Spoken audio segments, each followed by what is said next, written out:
ॐ श्री गणेशाय नमः। अथ श्री जगन्नाथ पंचकम्। रक्ताम्भोरुहदर्पभञ्जन महा सौन्दर्य नेत्रद्वयम् मुक्ताहारविलम्ब्य हेमिमुकुटं रत्नोज्ज्वलकुण्डलं वर्षामेघसमान नीलवपुषं ग्रैवेयहारान्वितं पार्श्वे चक्रधरं प्रसन्नवदनं नीलाद्रिनाथं भजे। फुल्लेन्दीवरलोचनं नवघन श्यामाभिरामाकृतिं विश्वेशं कमलाविलासविलसत् पादारविन्दद्वयं दैत्यारिं सकलेन्दुमण्डितमुखं चक्राब्जहस्तद्वयं वन्दे श्रीपुरुषोत्तमं प्रतिदिनं लक्ष्मीनिवासालयम्। उद्यन्नीरदनीलसुन्दरतनुं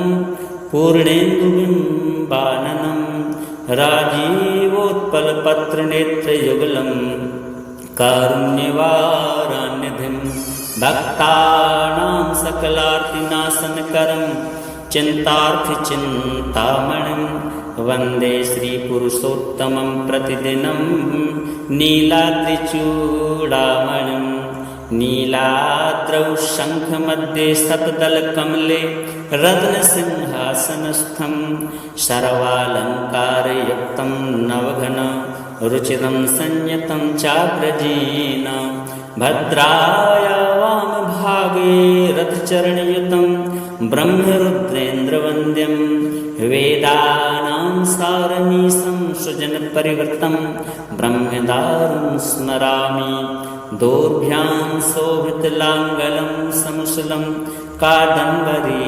चञ्चलं रत्नाढ्यं वरकुण्डलं भुजबलैः राकान्तभूमण्डलं वज्राभामलचारुगण्डयुगलं नागेन्द्रचूडोज्ज्वलं सङ्ग्रामे चपलं शशाङ्कधवलं श्रीकामपालं भजे। श्रीजगन्नाथार्पणमस्तु। रक्ताम्भोरुहदर्पभञ्जन महा सौन्दर्य नेत्रद्वयं मुक्ताहारविलम्ब्य हेमिमुकुटं रत्नोज्ज्वलकुण्डलं वर्षामेघसमान नीलवपुषं ग्रैवेयहारान्वितं पार्श्वे चक्रधरं प्रसन्नवदनं नीलाद्रिनाथं भजे। फुल्लेन्दीवरलोचनं नवघन श्यामाभिरामाकृतिं विश्वेशं कमलाविलासविलसत् पादारविन्दद्वयं दैत्यारिं सकलेन्दुमण्डितमुखं चक्राब्जहस्तद्वयं वन्दे श्रीपुरुषोत्तमं प्रतिदिनं लक्ष्मीनिवासालयम्। उद्यन्नीरदनीलसुन्दरतनुं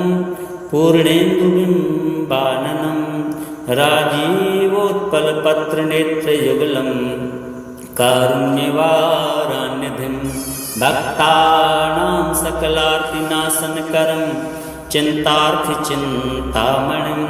वन्दे श्रीपुरुषोत्तमं प्रतिदिनं नीलाद्रिचूडामणिं। नीलाद्रौ शङ्खमध्ये सतदलकमले रत्नसिंहासनस्थं सर्वालङ्कारयुक्तं नवघन रुचिरं संयतं चाग्रजेन भद्राया वामभागे रथचरणयुतं ब्रह्मरुद्रेन्द्रवन्द्यं वेदानां सारमीशं सृजनपरिवृतं ब्रह्मदारुं स्मरामि। दोर्भ्यां शोभितलाङ्गलं समुशलं कादम्बरी चञ्चलं रत्नाढ्यं वरकुण्डलं भुजबलैः राकान्तभूमण्डलं वज्राभामलचारुगण्डयुगलं नागेन्द्रचूडोज्ज्वलं सङ्ग्रामे चपलं शशाङ्कधवलं श्रीकामपालं भजे। श्रीजगन्नाथार्पणमस्तु। रक्ताम्भोरुहदर्पभञ्जन महा सौन्दर्यनेत्रद्वयं मुक्ताहारविलम्बेमिमुकुटं रत्नोज्ज्वलकुण्डलं वर्षामेघसमाननीलवपुषं ग्रैवेयहारान्वितं पार्श्वे चक्रधरं प्रसन्नवदनं नीलाद्रिनाथं भजे फुल्लेन्दीवरलोचनं नवघन श्यामाभिरामाकृतिं विश्वेशं कमलाविलासविलसत् पादारविन्दद्वयं दैत्यारिं सकलेन्दुमण्डितमुखं चक्राब्जहस्तद्वयं वन्दे श्रीपुरुषोत्तमं प्रतिदिनं लक्ष्मीनिवासालयम् उद्यन्नीरदनीलसुन्दरतनुं पूर्णेन्दुबिम्बाननं राजीवोत्पलपत्रनेत्रयुगलं कारुण्यवारान्यधिं भक्तानां सकलार्तिनाशनकरं चिन्तार्थिचिन्तामणिं वन्दे श्रीपुरुषोत्तमं प्रतिदिनं नीलाद्रिचूडामणिं नीलाद्रौ शङ्खमध्ये सतदलकमले रत्नसिंहासनस्थं सर्वालङ्कारयुक्तं नवघन रुचिरं संयतं चाग्रजेन भद्राय वामभागे रथचरणयुतं ब्रह्मरुद्रेन्द्रवन्द्यं वेदानां सारमीशं सृजनपरिवृतं ब्रह्मदारुं स्मरामि दोर्भ्यां शोभितलाङ्गलं समुसलं कादम्बरी चञ्चलं रत्नाढ्यं वरकुण्डलं भुजबलैः राकान्तभूमण्डलं वज्राभामलचारुगण्डयुगलं नागेन्द्रचूडोज्ज्वलं सङ्ग्रामे चपलं शशाङ्कधवलं श्रीकामपालं भजे श्रीजगन्नाथार्पणमस्तु। रक्ताम्भोरुहदर्पभञ्जन महा सौन्दर्यनेत्रद्वयं मुक्ताहारविलम्बेमिमुकुटं रत्नोज्ज्वलकुण्डलं वर्षामेघसमाननीलवपुषं ग्रैवेयहारान्वितं पार्श्वे चक्रधरं प्रसन्नवदनं नीलाद्रिनाथं भजे फुल्लेन्दीवरलोचनं नवघन श्यामाभिरामाकृतिं विश्वेशं कमलाविलासविलसत् पादारविन्दद्वयं दैत्यारिं सकलेन्दुमण्डितमुखं चक्राब्जहस्तद्वयं वन्दे श्रीपुरुषोत्तमं प्रतिदिनं लक्ष्मीनिवासालयम् उद्यन्नीरदनीलसुन्दरतनुं पूर्णेन्दुबिम्बाननं राजीवोत्पलपत्रनेत्रयुगलं कारुण्यवारान्यधिं भक्तानां सकलार्तिनाशनकरं चिन्तार्थिचिन्तामणिं वन्दे श्रीपुरुषोत्तमं प्रतिदिनं नीलाद्रिचूडामणिं नीलाद्रौ शङ्खमध्ये सतदलकमले रत्नसिंहासनस्थं सर्वालङ्कारयुक्तं नवघन रुचिरं संयतं चाग्रजेन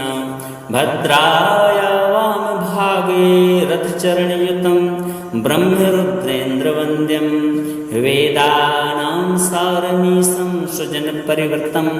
ब्रह्मदारुं स्मरामि दोर्भ्यां शोभितलाङ्गलं समुसलं कादम्बरी चञ्चलं रत्नाढ्यं वरकुण्डलं भुजबलैः राकान्तभूमण्डलं वज्राभामलचारुगण्डयुगलं नागेन्द्रचूडोज्ज्वलं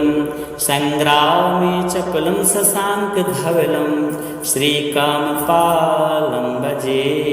श्रीजगन्नाथार्पणमस्तु। रक्ताम्भोरुहदर्पभञ्जन महा सौन्दर्यनेत्रद्वयं मुक्ताहारविलम्बे हेमिमुकुटं रत्नोज्ज्वलकुण्डलं वर्षामेघसमाननीलवपुषं ग्रैवेयहारान्वितं पार्श्वे चक्रधरं प्रसन्नवदनं नीलाद्रिनाथं भजे फुल्लेन्दीवरलोचनं नवघन श्यामाभिरामाकृतिं विश्वेशं कमलाविलासविलसत् पादारविन्दद्वयं दैत्यादिं सकलेन्दुमण्डितमुखं चक्राब्जहस्तद्वयं वन्दे श्रीपुरुषोत्तमं प्रतिदिनं लक्ष्मीनिवासालयम् उद्यन्नीरदनीलसुन्दरतनुं पूर्णेन्दुबिम्बाननं राजीवोत्पलपत्रनेत्रयुगलं कारुण्यवारान्यधिं भक्तानां सकलार्तिनाशनकरं चिन्तार्थिचिन्तामणिं वन्दे श्रीपुरुषोत्तमं प्रतिदिनं नीलाद्रिचूडामणिं नीलाद्रौ शङ्खमध्ये सतदलकमले रत्नसिंहासनस्थं सर्वालङ्कारयुक्तं नवघन रुचिरं संयतं चाग्रजेन भद्राय वामभागे रथचरणयुतं ब्रह्मरुद्रेन्द्रवन्द्यं वेदानां सारमीशं सृजनपरिवृतं ब्रह्मदारुं स्मरामि दोर्भ्यां शोभितलाङ्गलं समुसलं कादम्बरी चञ्चलं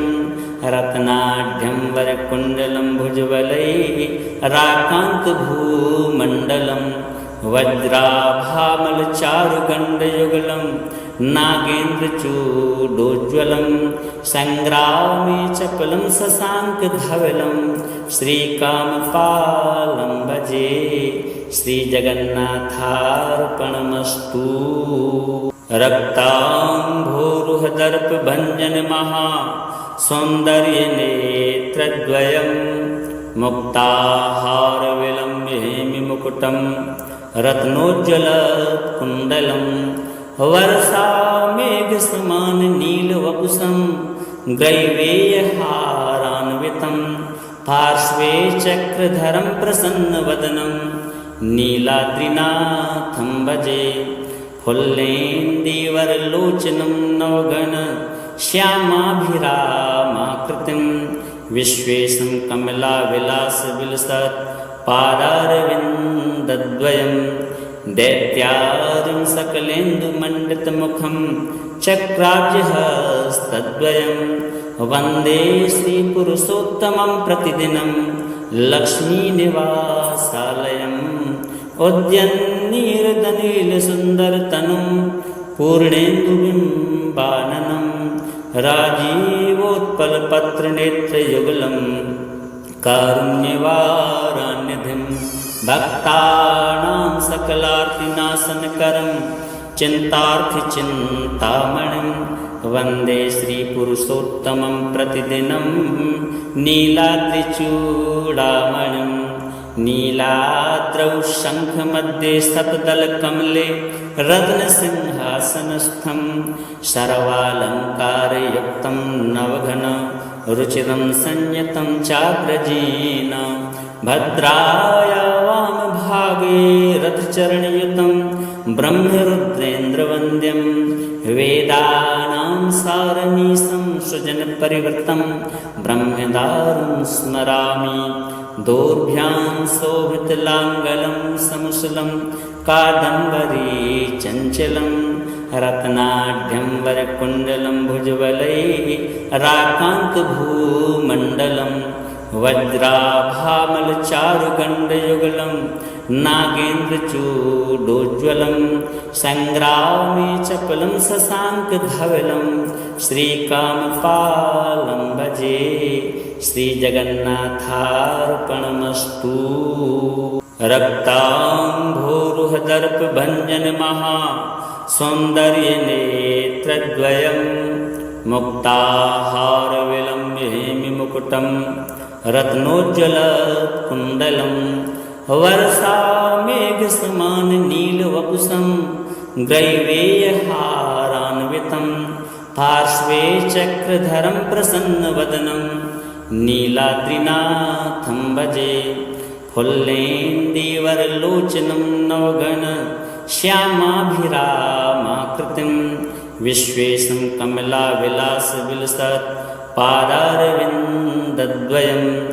दैत्यादिं सकलेन्दुमण्डितमुखं चक्राब्जहस्तद्वयं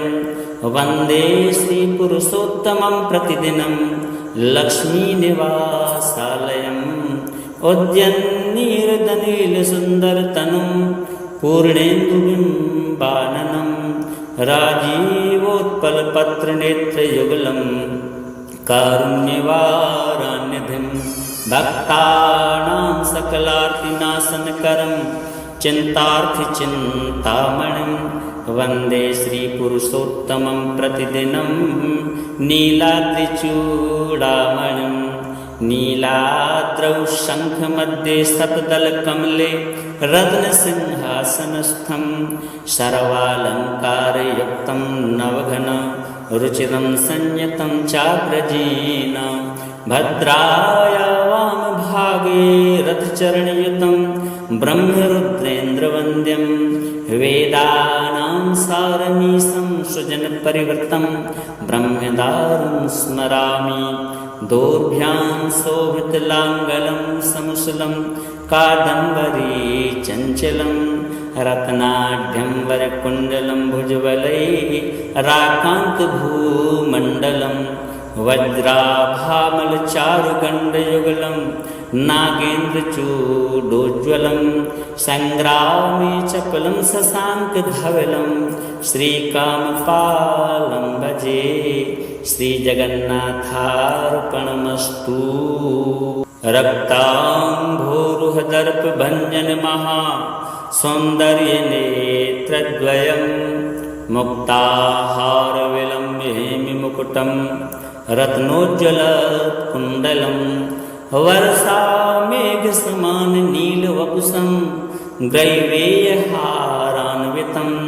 पार्श्वे चक्रधरं प्रसन्नवदनं नीलाद्रिनाथं भजे फुल्लेन्दीवरलोचनं नवघन श्यामाभिरामाकृतिं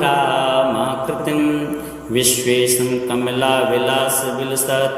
पादारविन्दद्वयं दैत्यादिं सकलेन्दुमण्डितमुखं चक्राब्जहस्तद्वयं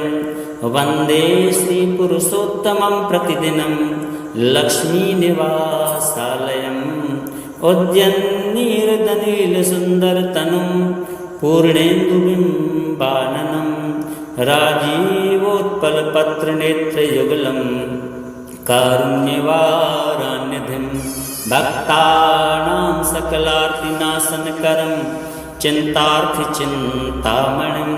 वन्दे श्रीपुरुषोत्तमं प्रतिदिनं नीलाद्रिचूडामणिं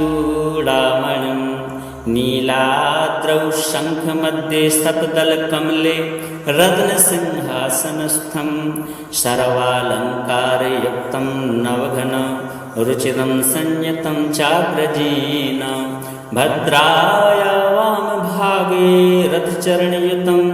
ब्रह्मरुद्रेन्द्रवन्द्यं वेदानां सारमीशं सृजनपरिवृतं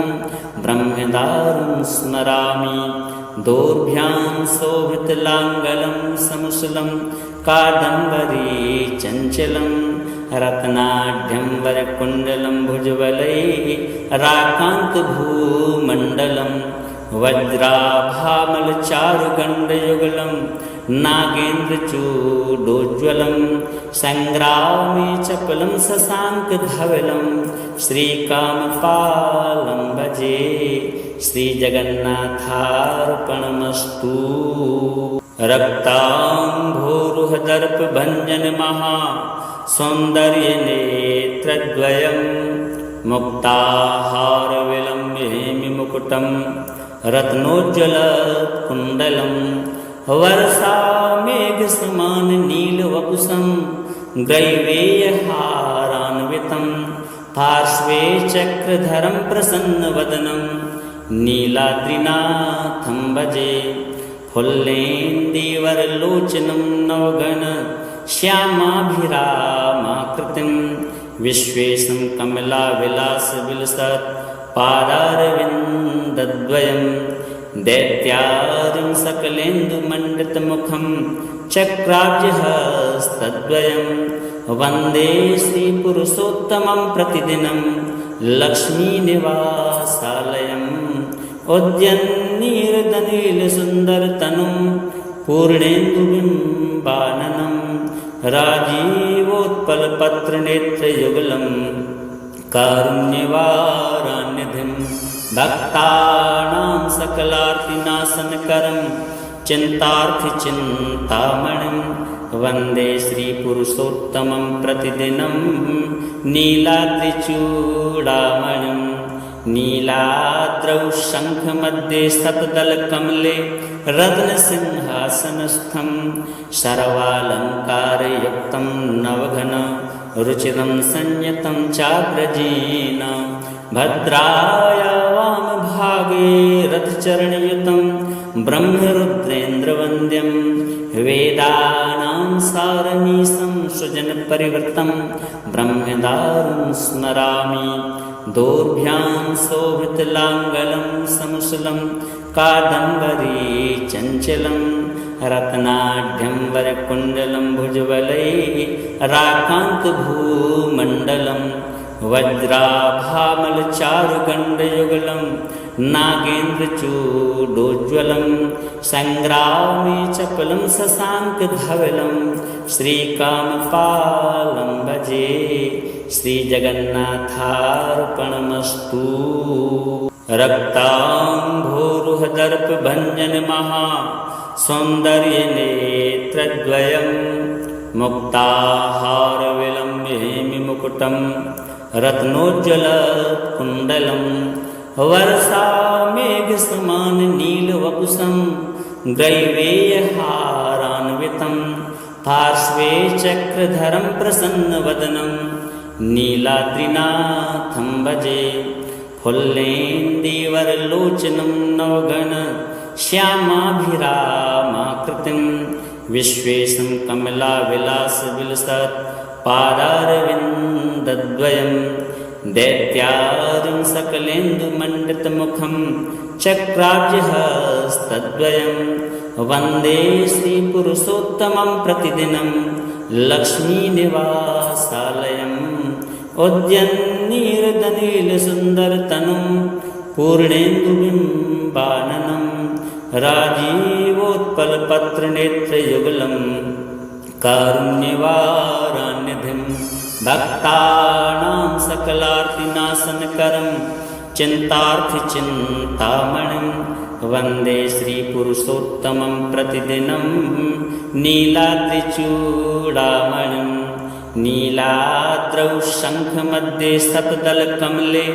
रत्नसिंहासनस्थं सर्वालङ्कारयुक्तं नवघन रुचिरं संयतं चाग्रजेन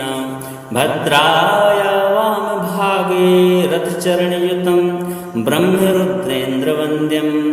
वेदानां सारमीशं सुजनपरिवृतं ब्रह्मदारुं स्मरामि दोर्भ्यां शोभितलाङ्गलं समुसलं कादम्बरी चञ्चलं रत्नाढ्यं वरकुण्डलं भुजबलैः राकान्तभूमण्डलं वज्राभामलचारुगण्डयुगलं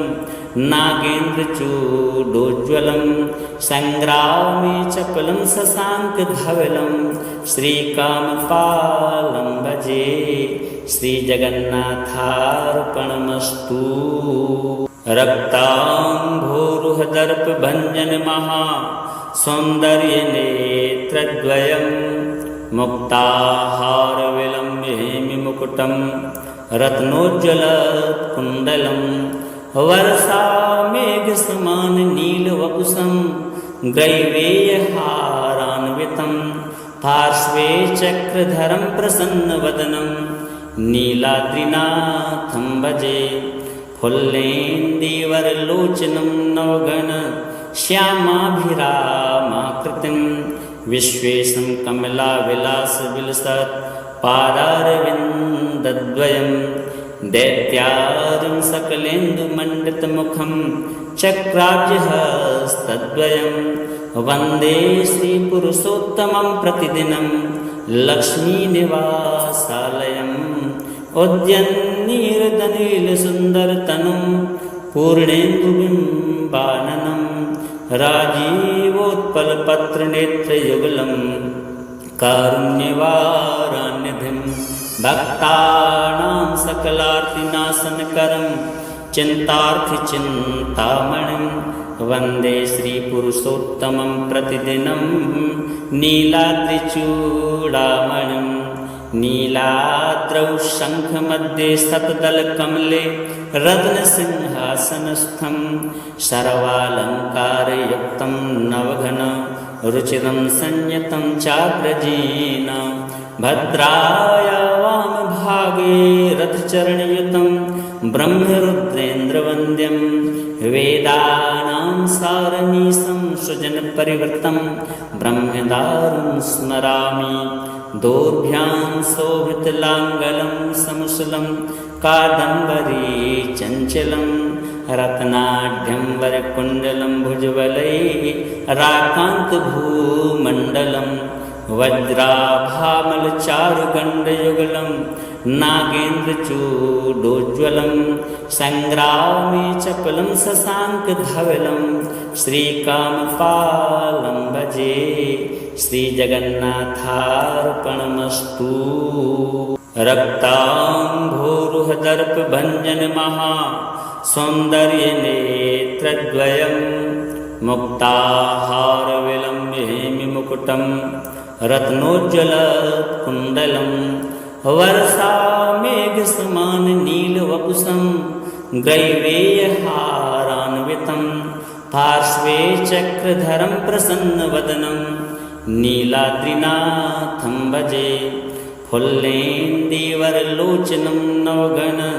श्यामाभिरामाकृतिं विश्वेशं कमलाविलासविलसत् पादारविन्दद्वयं दैत्यादिं सकलेन्दुमण्डितमुखं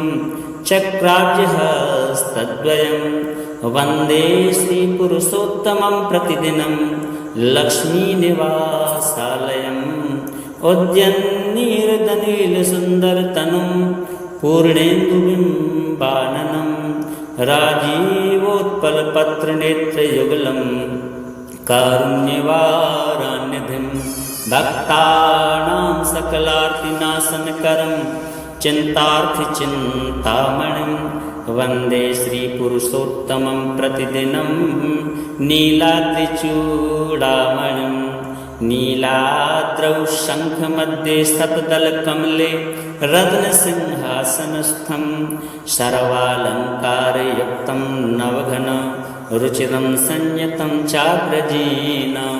भद्राय वामभागे रथचरणयुतं ब्रह्मरुद्रेन्द्रवन्द्यं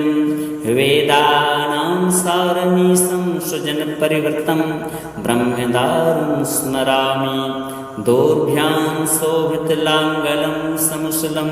कादम्बरी चञ्चलं रत्नाढ्यं वरकुण्डलं भुजबलैः राकान्तभूमण्डलं वज्राभामलचारुगण्डयुगलं नागेन्द्रचूडोज्ज्वलं सङ्ग्रामे चपलं शशाङ्कधवलं श्रीकामपालं भजे श्रीजगन्नाथार्पणमस्तु। रक्ताम्भोरुहदर्पभञ्जनमहा सौन्दर्यनेत्रद्वयं मुक्ताहारविलम्बहेमिमुकुटं रत्नोज्ज्वलकुण्डलं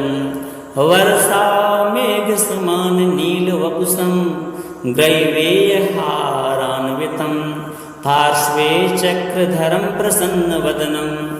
नीलाद्रिनाथं भजे फुल्लेन्दीवरलोचनं नवघन श्यामाभिरामाकृतिं विश्वेशं कमलाविलासविलसत् पादारविन्दद्वयं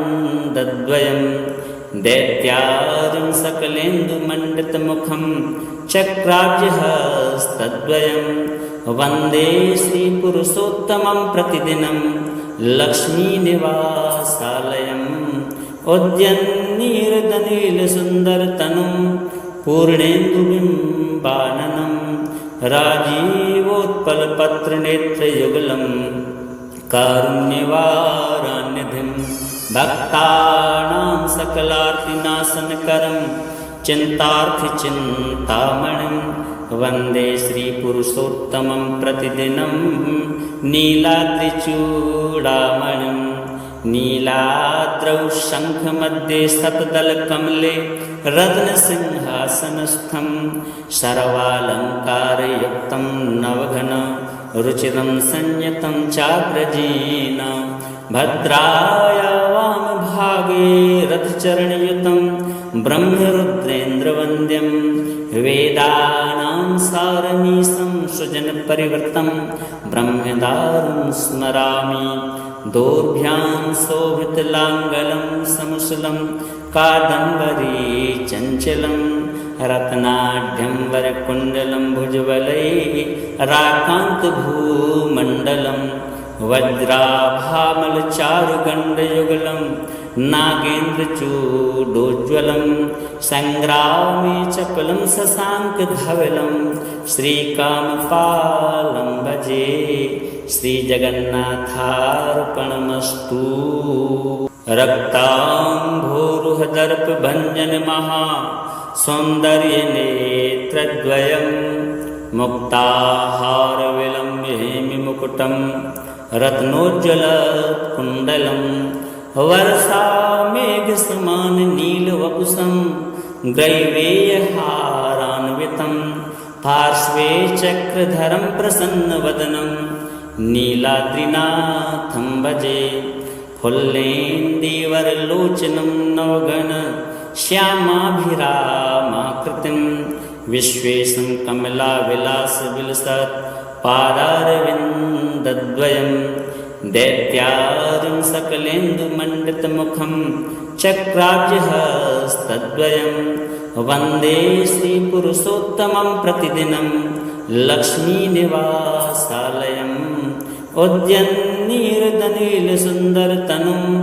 पूर्णेन्दुबिम्बाननं राजीवोत्पलपत्रनेत्रयुगलं कारुण्यवारान्यधिं भक्तानां सकलार्तिनाशनकरं चिन्तार्थिचिन्तामणिं वन्दे श्रीपुरुषोत्तमं प्रतिदिनं नीलाद्रिचूडामणिं नीलाद्रौ शङ्खमध्ये सतदलकमले रत्नसिंहासनस्थं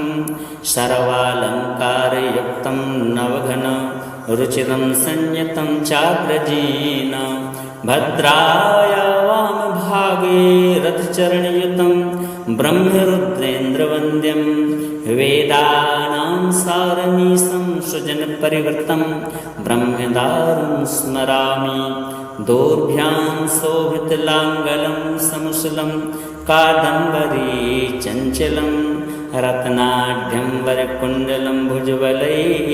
राकान्तभूमण्डलं वज्राभामलचारुगण्डयुगलं नागेन्द्रचूडोज्ज्वलं सङ्ग्रामे चपलं शशाङ्कधवलं श्रीकामपालं भजे श्रीजगन्नाथार्पणमस्तु। रक्ताम्भोरुहदर्पभञ्जनमहा सौन्दर्यनेत्रद्वयं मुक्ताहारविलम्बहेमिमुकुटं रत्नोज्ज्वलकुण्डलं वर्षामेघसमाननीलवपुषं ग्रैवेयहारान्वितं पार्श्वे चक्रधरं प्रसन्नवदनं नीलाद्रिनाथं भजे फुल्लेन्दीवरलोचनं नवघन श्यामाभिरामाकृतिं विश्वेशं कमलाविलासविलसत् पादारविन्दद्वयं दैत्यादिं सकलेन्दुमण्डितमुखं चक्राब्जहस्तद्वयं वन्दे श्रीपुरुषोत्तमं प्रतिदिनं लक्ष्मीनिवासालयम् उद्यन् नीरदनीलसुन्दरतनुं पूर्णेन्दुबिम्बाननं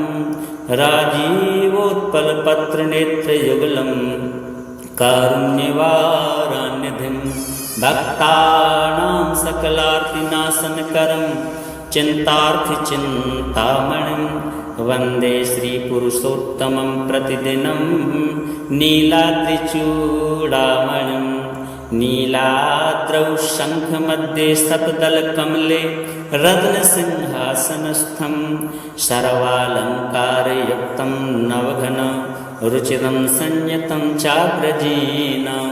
भद्राया वामभागे रथचरणयुतं ब्रह्मरुद्रेन्द्रवन्द्यं वेदानां सारमीशं सुजनपरिवृतं ब्रह्मदारुं स्मरामि दोर्भ्यां शोभितलाङ्गलं समुसलं कादम्बरी चञ्चलं रत्नाढ्यं वरकुण्डलं भुजबलैः राकान्तभूमण्डलं वज्राभामलचारुगण्डयुगलं नागेन्द्रचूडोज्ज्वलं सङ्ग्रामे चपलं शशाङ्कधवलं श्रीकामपालं भजे श्रीजगन्नाथार्पणमस्तु।